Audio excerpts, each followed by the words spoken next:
Bangladesh cricket বোর্ডের BCB কাউন্সিলরের জন্য ইশরাক হোসেনের নাম আবেদন করেছে ব্রাদার্স ইউনিয়ন। দেশের অন্যতম ঐতিহ্যবাহী ক্লাবটির বর্তমান আহ্বায়ক তিনি। গত ১৩ জানুয়ারি ব্রাদার্সের সাধারণ সম্পাদক সাব্বির আহমেদ আরেফ বিসিবি সিইও নিজামুদ্দিন চৌধুরী সুজন বরাবর একটি চিঠি দেন। ক্রিকেট বোর্ডে বর্তমানে ব্রাদার্স ইউনিয়নের কাউন্সিলর দলটির ক্রিকেট ম্যানেজার আমিন খান। গত ৫ জানুয়ারি তিনি বিসিবিতে ব্রাদার্সের কাউন্সিলর থেকে পদত্যাগ করে বিসিবিতে চিঠি দেন। এরপরেই ক্লাবের পক্ষ থেকে আনুষ্ঠানিকভাবে ইশরাক হোসেন কাউন্সিলর হিসেবে অন্তর্ভুক্তির অনুরোধ জানিয়ে বিসিবিকে চিঠি দেয় ব্রাদার্স।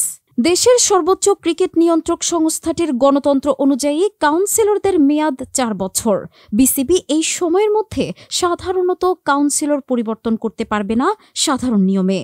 তবে কোনো কাউন্সিলরের মৃত্যু, স্থায়ী বিদেশ বা পদত্যাগের ক্ষেত্রে পরিবর্তনের সুযোগ রয়েছে। বিদ্যমান কাউন্সিলর পদত্যাগ করলে ক্লাব বা সংস্থা থেকে নতুন কাউন্সিলরের নাম বিসিবির বোর্ড সভায় উঠবে। বোর্ড সভায় অনুমোদন হলে প্রস্তাবিত কাউন্সিলর পরিবর্তিত কাউন্সিলর হিসেবে অন্তর্ভুক্ত হবেন। ব্রাদার্স ইউনিয়ন চলতি মেয়াদেই এই প্রক্রিয়ায় মিজানুর রহমানের বদলে আমিন খানকে কাউন্সিলর করেছিল। এবার আমিন খানের বদলে ইশরাকের জন্য আবেদন করেছে।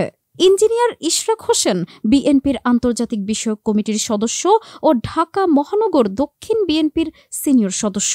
এছাড়া তিনি ঢাকা দক্ষিণ সিটি কর্পোরেশনের মেয়র প্রার্থী ছিলেন।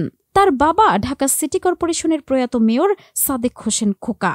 তিনি ব্রাদার্স ইউনিয়ন ও বাংলাদেশ ফুটবল ফেডারেশনের ডাক সাইটে কর্মকর্তা ছিলেন।